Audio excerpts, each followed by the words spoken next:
Hello ladies and gentlemen, and welcome back into the studio for this week's video. The time has finally come and Italy is slowly opening up here bit by bit.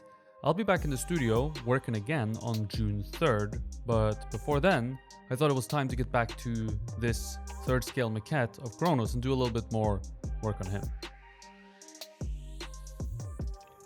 A quick announcement before we get into talking about sculpting as a preparation for a future video. I realized it's been over a year since I did a questions and answers video, almost a year I think, so it's time for another one. So I need some questions to answer. So if you have any questions about sculpture that you would like to ask me, ask them in the comments below, or if you're too shy to ask in the comments below, send me an email. I'll leave my email address in the description below as well.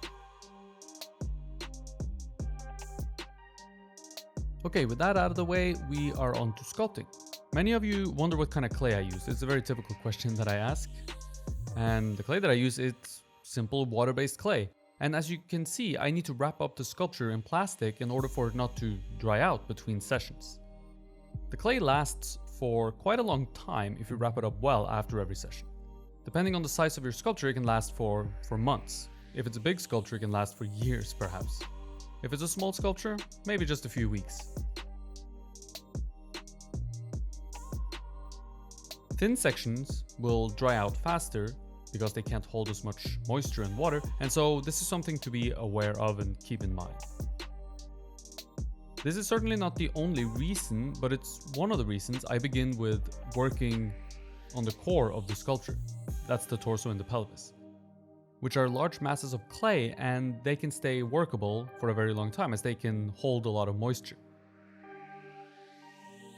The thinner arms and legs would dry out faster, way faster, and become problematic to work with if I let them sit out for months.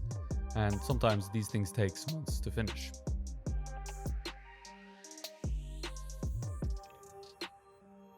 I suppose it's really not the reason why I do it this way, but it's certainly one of the many benefits of doing it this way actually. I always try and always prefer, and actually always do, work from inside out in every fashion imaginable. So from the core of the sculpture out towards the limbs, and from the inside of the body working outwards towards the surface. The idea is that by doing it this way, you'll develop an intimate relationship with the subject. You'll be able to see more as you get to know the sculpture better. And as you approach the surface, you can make the necessary adjustments. I work with both contours and forms at the same time, as they are one of the same depending on what view you observe the piece from. There's also the ever-present need to stabilize the contours with some clay in between them. We often call this, at the school, common sense clay, meaning that these are areas that you will need to place clay in, and you can place clay in based on the fact that there eventually will really need to be clay there. There's no question about it. This needs to be done with some caution, however, as you don't want to overreach your boundaries. Now you can have two contours, but if you fill in too much clay in between them, you can get a volume that might be too large. It's clay, of course, and so you can always take it away if you need to. I'm sure you'll see me doing this plenty of time, taking away clay that is, throughout the video, and every other video where I sculpt as well. But the ideal would be to always follow the path and never add more than I need. I have a lot of ideals like this and that I talk about with you guys, but I don't always manage to follow these ideals to a T, and so sometimes I have to break out the rake and get rid of some clay. But I'd prefer not to.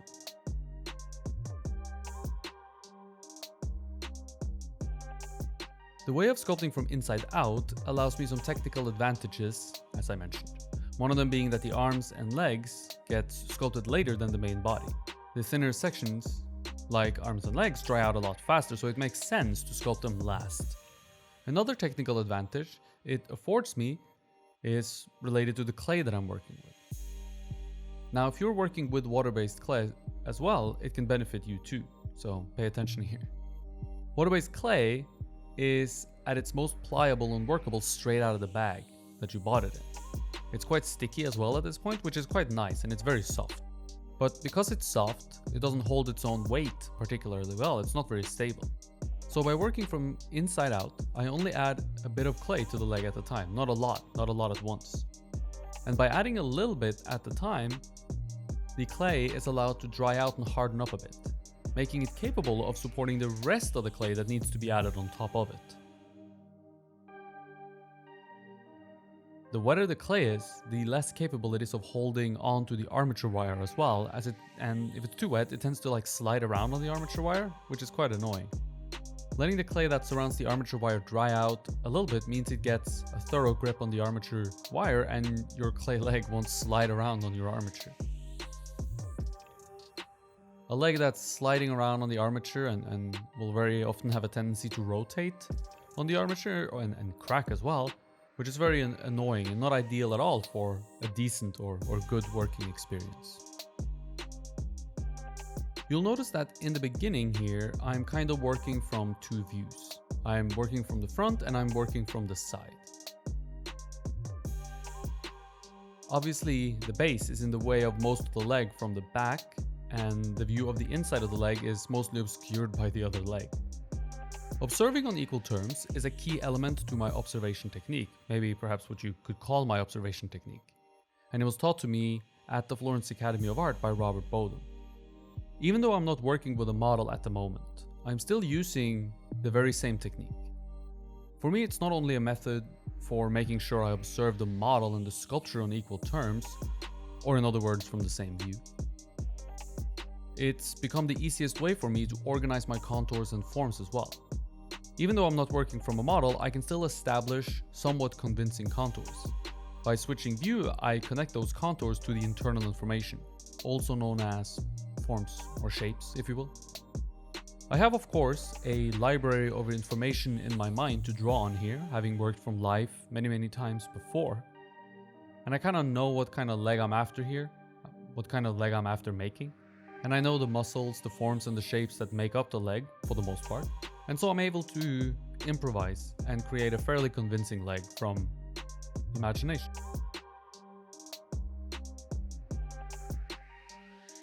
Let's thank today's sponsors, my Patreon supporters on Patreon, who have ensured the continued existence of this channel and allowed me to upgrade my gear bit by bit, making better looking and better sounding content for all of you watching.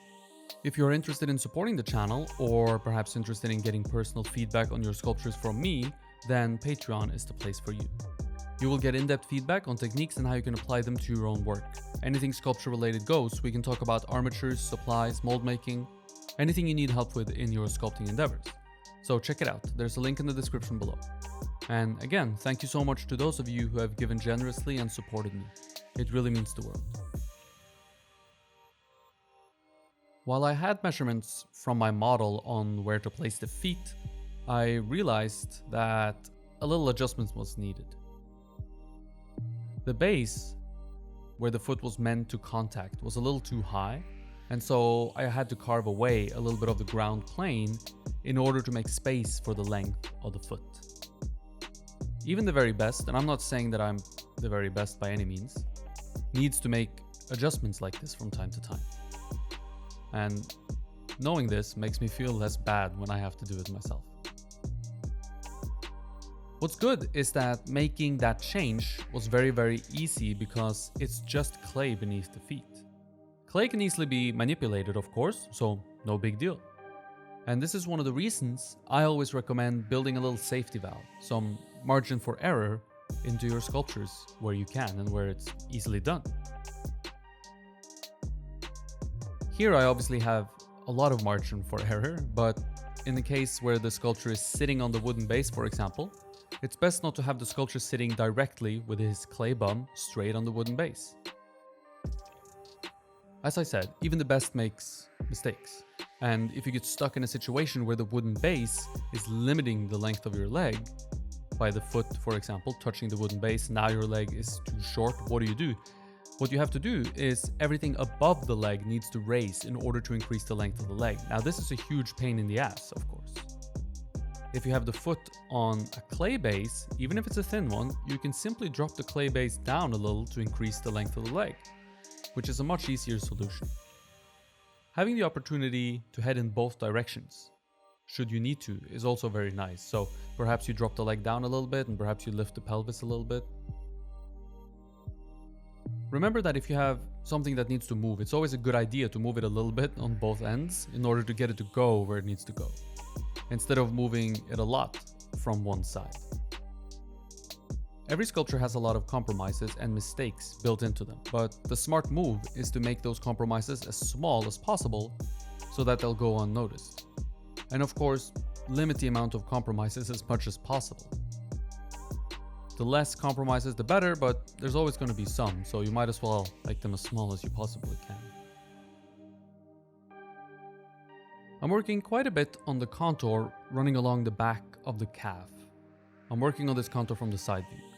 This contour is made up of 3 major elements. From the knee down, these are the calf muscle, or the gastrocnemius, if you want to be really fancy. There's the soleus muscle below that, and then we have the Achilles tendon at the heel. The same way that I deal with everything else on a sculpture is how I'm going to deal with this contour.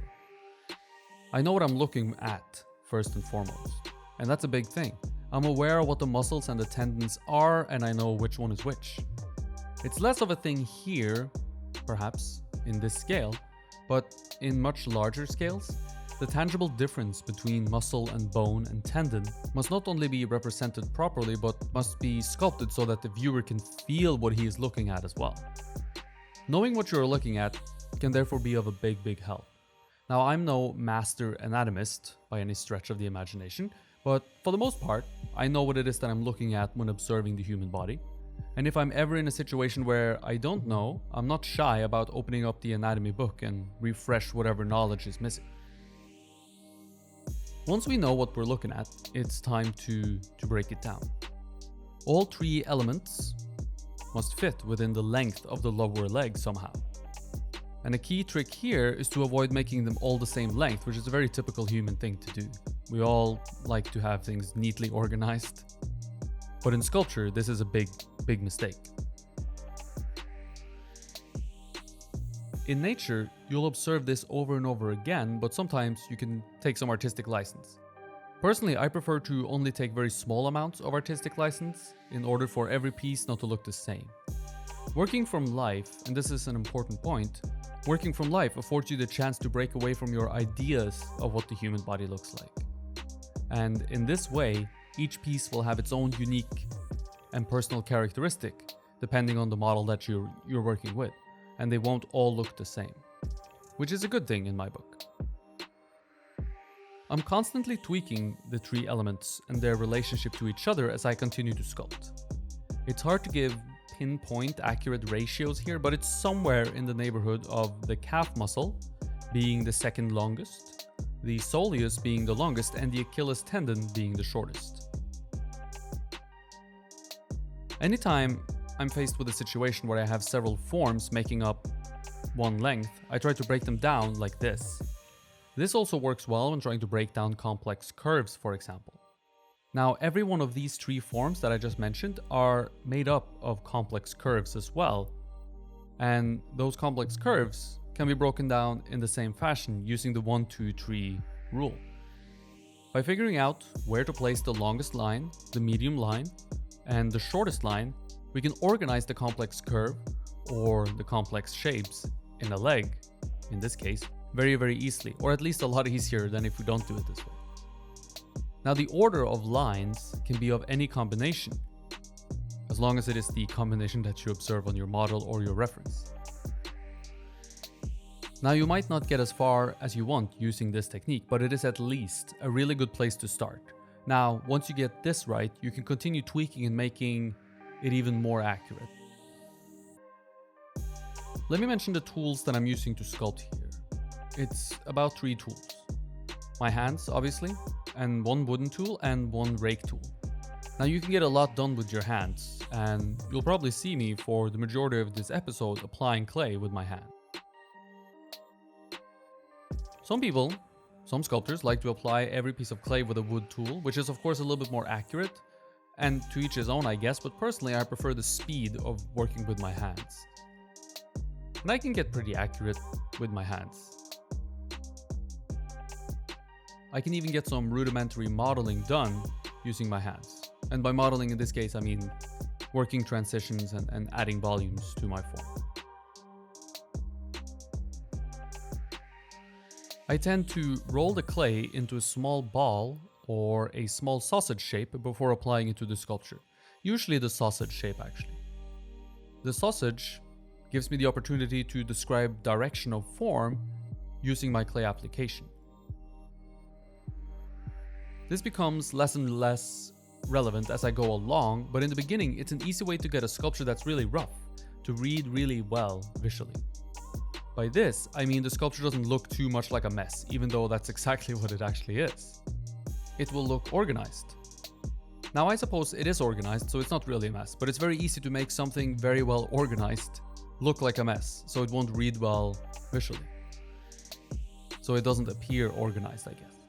Now, the reason I don't like this is because it can disrupt your progress and it can disrupt your decision making, and it's very easy that you begin chasing your tail in circles, not really getting anywhere, just changing things over and over again. Now, I'm not some super tidy worker, some super tidy sculptor, especially my work in progresses. They tend to be a little unsightly sometimes, and I've seen many people's work in progress and some look vastly superior to mine, while the end result might end up being actually quite close in quality.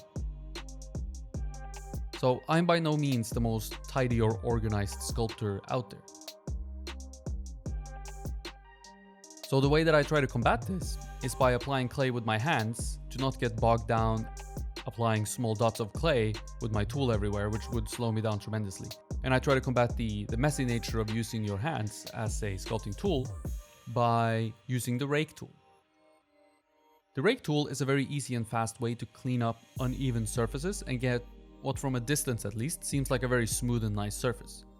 Now once you get up close, you'll be able to see a lot of rake marks, but these tend to disappear from a distance, which is where you need to make all your decisions anyway. You need to step back and observe from a distance, and that's where you make all your decisions about your sculpture. All the raking is not done in order to finish the piece off, and I'm constantly going over the rake marks that I've made with more clay or with adjustments to the clay that was already there.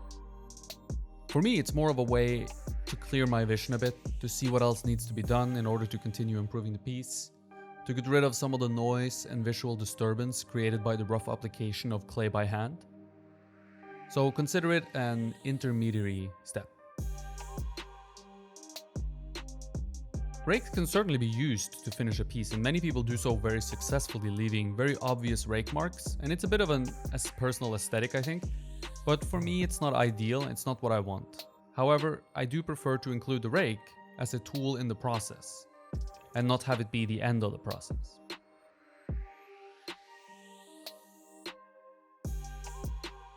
It would be easy for me, and I guess easy for anyone actually, to simply fall in love with the clean, nice forms that can be created using a rake tool, and that's always a danger. This is perhaps a trap that I fell in a little bit more when I was newer at this, but certainly one that I still fall victim to now and again. So it's important to not lose track of what the goal is and not let the shiny smooth surface trick you into submission. Stay the course and keep working even though your piece looks pretty good now that it's been raked down a little bit smoother. One of the major disadvantages to rakes is that they tend to flatten things out, which makes a sculpture less exciting. So after using the rake, I always go back to establish volume again by adding clay. Let's take a quick second to talk about my Patreon page. On there, you'll find exclusive Patreon content, videos that you will only have access to if you are my supporter on Patreon. The first series we have embarked on is the Beginner's Guide to Figure Sculpture, where we will cover how to sculpt a standing nude female figure in Contrapposto in half-life size scale. I will cover everything from the armature, the sculpting, and eventually the mold making. One video will be released on the first Thursday of every month, and I will do my best to use a very linear process with clearly defined steps, making it both easy to follow and easy to do on your own. Any patron pledging $5 or more will get access to the videos. So check out my Patreon page to watch the full video by clicking the link in the description below. While I have calipers right next to me here on my shelf, I still find that using my hand for a quick rough measurement is more than enough. It depends on the situation, of course, but here I was just double checking the length of the leg, making sure that I'm in the ballpark. We don't need legs that are within the fraction of a millimeter of each other in length, but we do need legs that are pretty close, within a few millimeters at least. And the same goes for the feet.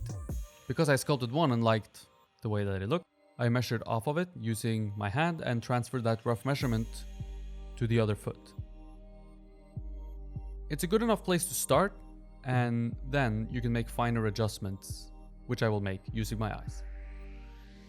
And you can also use one of your sculpting tools to measure with, which would be a little bit more accurate than your hands perhaps.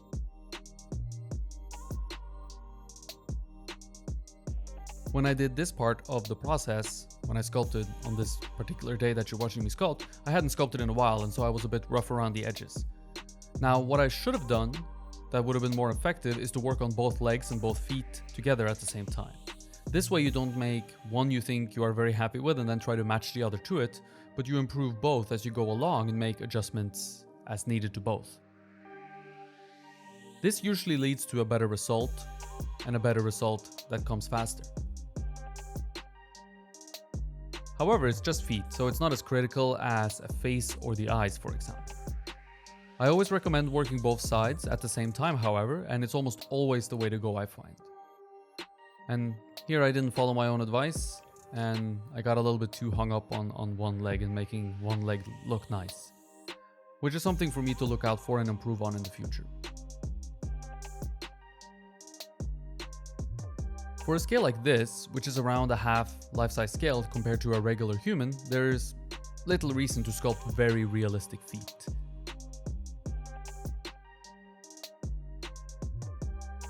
Now, you can of course do it, but what I find is that if you put too much attention into areas like this on this scale, the eyes of the viewer tends to go there and linger there for a long time. And the last thing that you would want is for the feet to be the focal point. At least that's the last thing I want here. So the feet on my sculpture will get the dreaded Florence Academy of Art foot sock treatment, which is a foot that lacks detail to the point of appearing like it's inside a sock, or inside a very thin, semi-transparent sock at least.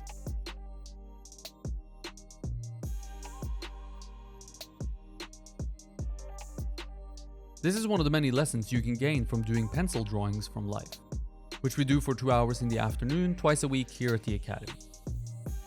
Deciding on what element is important and letting those elements be important means not letting any other element carry more importance than the ones you deem to be the most important.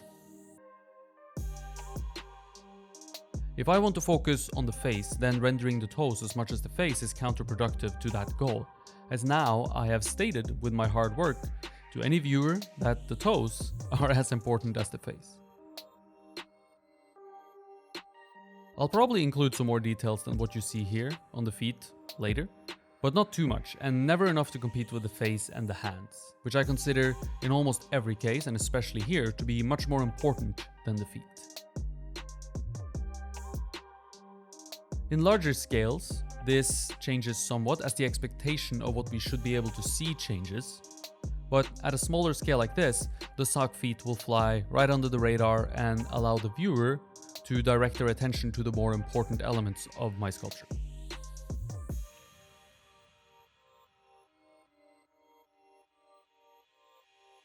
On the right leg here, I have to carefully consider what is physically happening. I mean, I have to do that in every case, but especially in a case like this. The leg is pushing off and he's on his toes, so there's tension in the leg. You can try this yourself and you see how it impacts the muscles in your calf. By pushing your toes down, also known as plantar flexion, the calf muscles on the back of the calf tense up. Especially on the outside of the leg, this is very visible. It shortens the muscle even more than usual, and the relationship with the other forms that make up the back of the leg then will change accordingly.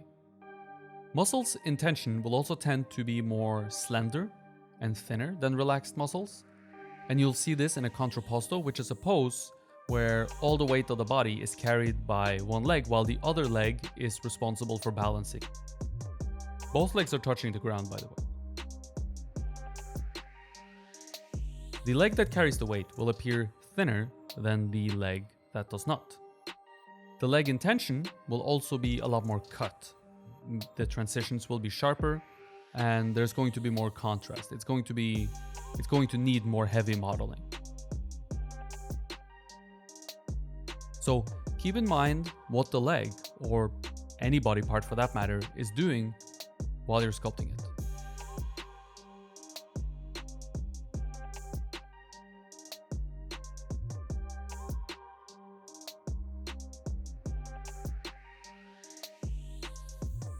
Just as we try to create a dynamic pose with good gesture and good movement, a pose that doesn't look stiff, in other words, a job that is mostly accomplished by our outer contours, we must do the same thing with everything that's going on the inside of the contours of the body as well.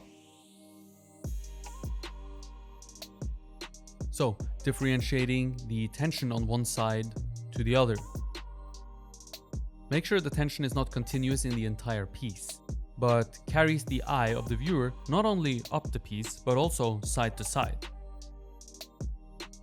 You want to look for every opportunity you have to create contrast and interest between different areas. Even if it's something as seemingly meaningless as the slight difference in thickness between the leg that carries the weight versus the leg which does not.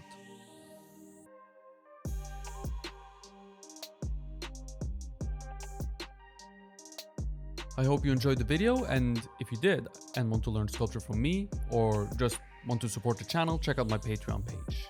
I give feedback and critiques on people's work, and we talk about whatever you need help with in your sculpting endeavors. And right now there is exclusive sculpting content on my Patreon. The first series we have embarked on is the Beginner's Guide to Figure Sculpture. I'm super excited to finally be creating exclusive content for Patreon, and hope that you will be too, and we'll take a look. The link to my Patreon is in the description below.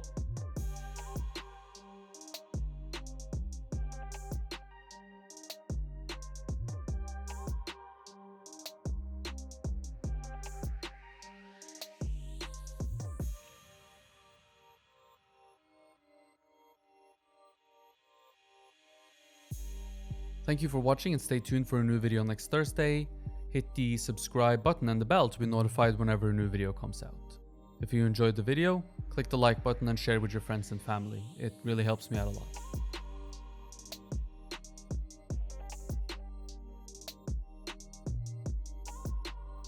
Thank you for watching, stay creative, and I hope to see you in the next one.